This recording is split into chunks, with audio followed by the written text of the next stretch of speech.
আমাদের এলাকায় ঘেরে মাছ চাষের প্রচলন আছে। মাছ চাষিরা যখন আড়তদারের কাছে মাছ বিক্রি করতে যান, তখন যেই পরিমাণ মাছ বিক্রি করেন, যে পরিমাণ মাছ বিক্রি করার টাকা পান, ওজনে তার চাইতে অতিরিক্ত দিতে হয়। এটা আমাদের সমাজে নিয়ম হয়ে গেছে। শরিয়ার দৃষ্টিকোণ থেকে এটা জায়েজ আছে কিনা? ভাইরা আমার, এটা আমি আজকে খেতে বসেও শুনেছি যে এই প্রচলন নাকি আপনাদের এলাকায় আছে, যে আড়তে যখন একজন কৃষক, একজন চাষি মাছ চাষ করেছেন, তিনি যখন মাছ বিক্রি করতে গেছেন, তখন 1 কেজি মাছ বিক্রি করতে গেলে 1 কেজি 200 গ্রাম বা 1 কেজি 150 গ্রাম অতিরিক্ত মাছ নাকি দেওয়া লাগে। এই নিয়ম কি আছে আসলে? কত? 100 গ্রাম অতিরিক্ত দিতে হয়। পরিপূর্ণভাবে নাজায়েজ। আড়তদার ভাইয়েরা কান খাড়া করে শুনে রাখেন, এই টাকা আপনাদের জন্য হালাল হবে না। এই টাকা আপনাদের জন্য হালাল হবে না। কেন হালাল হবে না? কারণ নবী করিম সাল্লাল্লাহু আলাইহি সাল্লাম বলেছেন, সহিহ মুসলিমের হাদিস, ফাবিমা তাখুযু মাল আখিক, তুমি তোমার মুসলিম ভাইয়ের কাছ থেকে যদি কোনো কিছু নাও, কিসের বিনিময়ে নিলা, সেই বিনিময়টা তোমাকে ক্লিয়ার করতে হবে। আপনি 1 কেজি মাছের টাকা দিয়েছেন, 1 কেজি মাছ নিয়েছেন, এখানে বিনিময় ক্লিয়ার, যে টাকা দিয়েছেন 200 টাকার মাছ নিয়েছেন। এই যে অতিরিক্ত কিছু নিয়ে নিলেন, আপনি কোষ করে কিছু নিয়ে আইলেন, এক্সট্রা কিছু হাত দিয়ে তুলে নিলেন, অথবা 100 গ্রাম ফিক্স করে অতিরিক্ত নিলেন। 5 কেজি মাছ বিক্রি করেছেন চাষি, সেখান থেকে 500 গ্রাম আপনাকে অতিরিক্ত দিতে হয়েছে। এই যে মাছটা নিলেন, এটার মূল্য তো আপনি পরিশোধ করেন নাই, তাহলে ফাবিমা তাখুযু মাল আখিকা প্রশ্নের জবাব আপনি দিতে পারছেন না, বিধায় এটা পরিষ্কার হারাম। এখন এই আড়তদার যদি মাহফিলে টাকা দিয়ে দেয় লাখ লাখ টাকা, তারপরে ওটা হালাল হবে না। এই আড়তদার যদি মসজিদ মাদ্রাসায় হাজার হাজার টাকা দেয়, তবুও সেটা হালাল হবে না। এই আড়তদার যদি হজ উমরা করে, তবুও এটা হালাল হবে না। এই আড়তদার যদি ইসলামের জন্য অনেক টাকা পয়সা দেয়, তারপরেও তার এই টাকা হালাল হবে না। আড়তদার ভাইদেরকে বলছি, আল্লাহকে ভয় করুন, সেই দিনকে ভয় করুন যেদিন আপনার এই 500 গ্রাম মাছের জবাব দিতে হবে, বিনিময় দিতে হবে। কষ্ট করে যে আমল করবেন, সে আমলের সওয়াব ওই চাষিকে, মাছ বিক্রেতাকে দিয়ে তারপরে আপনাকে সামনে অগ্রসর হইতে হবে। নবীজি সাল্লাল্লাহু আলাইহি সাল্লাম বলেছেন, আতাদরুনা মানিল মুফলিস, তোমরা কি জানো সবচেয়ে বড় ভিখারি কে?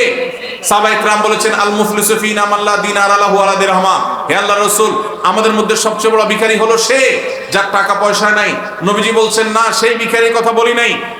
সবচেয়ে বড় ভিখারি সে যে দুনিয়াতে হজ উমরা করেছে, নেক আমল করেছে, কোরআন তেলাওয়াত করেছে, দান সাদেকা করেছে, তাসবিহ তাহলিল করেছে, নফল রোজা রাখছে, নফল নামাজ পড়ছে, ওয়াজ মাহফিলে গেছে, ওয়াজ মাহফিল শুনছে, মাহফিলে টাকা দিছে, মাদ্রাসায় টাকা দিছে, অনেক ভালো ভালো কাজ করছে, টুপি লাগাইছে, দাড়ি লাগাইছে, জুব্বা লাগাইছে, সবই ঠিক ছিল, কিন্তু সে মানুষের হক মেরেছে।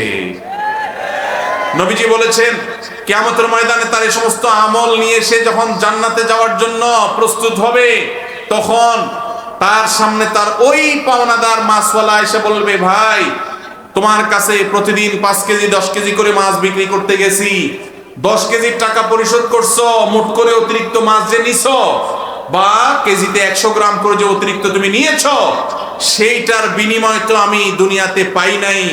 দুনিয়াতে নেওয়ার সিস্টেমও ছিল না, জুলুমের সিস্টেম। কৃষক এবং ভোক্তার মাঝে মধ্যস্বত্বভোগীরা ধ্বংস করে দিয়েছে সমাজকে, এবং অধিক মুনাফাখোরীরা তারাই হারাম কামাই করেছে।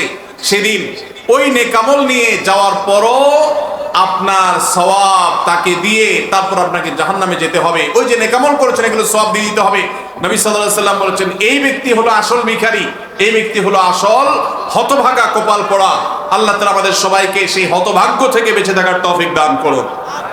সাতক্ষীরা জেলা আড়তদার ভাইয়েরা যারা আমাদের মাছ চাষী ভাইদের কাছ থেকে মাছ কিনে থাকেন, আমি আপনাদেরকে করজোড় করে আল্লাহর জন্য আপনাদের ভাই হিসাবে অনুরোধ করি, আল্লাহর জন্য এই হারামকে বর্জন করুন। এটা বর্জন করার জন্য বুকে সাহস দরকার হয়।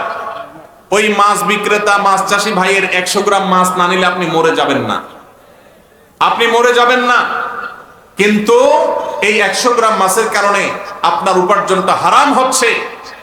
অনেক ব্যবসায়ী ভাইরা জানেন না, আমরা তাদেরকে আল্লাহর ভয়, আল্লাহর সতর্ক,